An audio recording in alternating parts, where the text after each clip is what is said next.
And I will be hosting it live. And Packers fan, razor sharp picks. I got his cash hat on. He will be rolling with me for the Sunday nighter.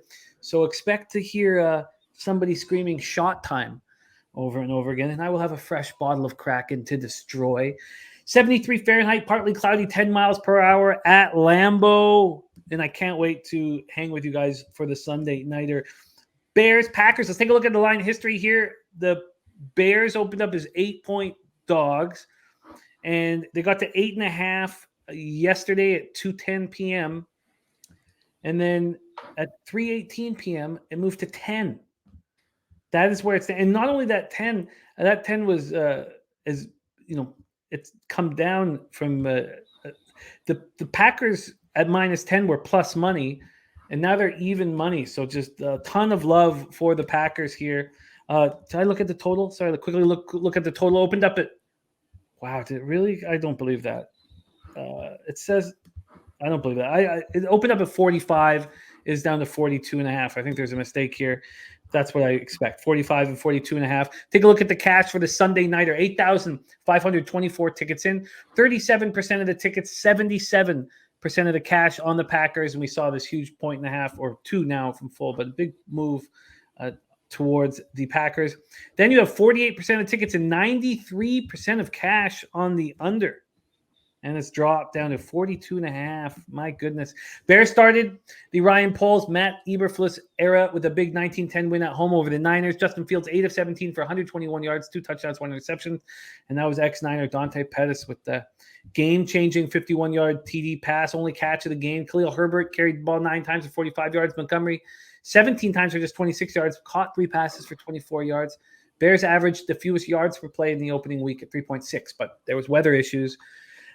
Was the defense good, or is Trey Lance bad? That's an important question to answer. I think the defense was good, especially what we saw from up front, the rookie, and then Roquan. Like, you saw some good pass rush, you saw some good run defense. Like, the Bears are a bad team, but a lot of that's just based on they didn't put any weapons around Trey Lance, Justin Fields, and they didn't help the offensive line.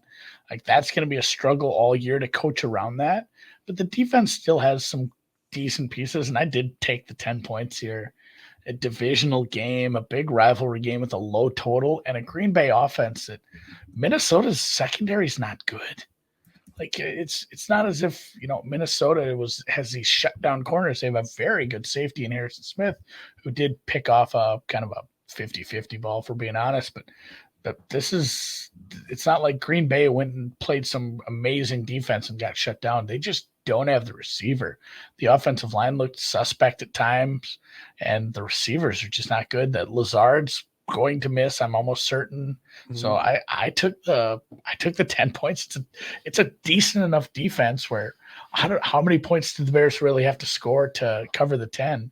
We saw a team cover the 10 a couple years ago up there in Washington, didn't score at all. 9-0 Niners. Could have another hilarious game like that. What if we end up with just 8-0 Packers, a real throwback game? I don't think it gets that bad, but Bears, I don't think the Bears need to do a ton on offense to cover this big number. So I took some plus 10. I don't feel great about betting against Aaron Rodgers, but I feel great betting against that receiving core. Andy, moving on the Bears at plus 10 at minus 108 available. Where is that available? I believe that was available at Heritage, plus 10 at minus 108 for Andy. Yeah, I mean, they held the Niners scoreless on their final 4 drives, twice stopped them on 4th down. The Packers, though, first game without Devontae Adams was ugly. Ugly. Aaron Rodgers, 22 of 34, 195 yards. Romeo Doubs caught 4 passes for 37 yards. Tonyan caught 3 passes for 36 yards. Jones and Dillon are still a really nice 1-2 punch. Jones ran 5 times for 49 yards, caught 3 passes for 27. Dillon ran 10 times for 45 and a touchdown. And the receiving core was so bad that A.J. Dillon led all receivers.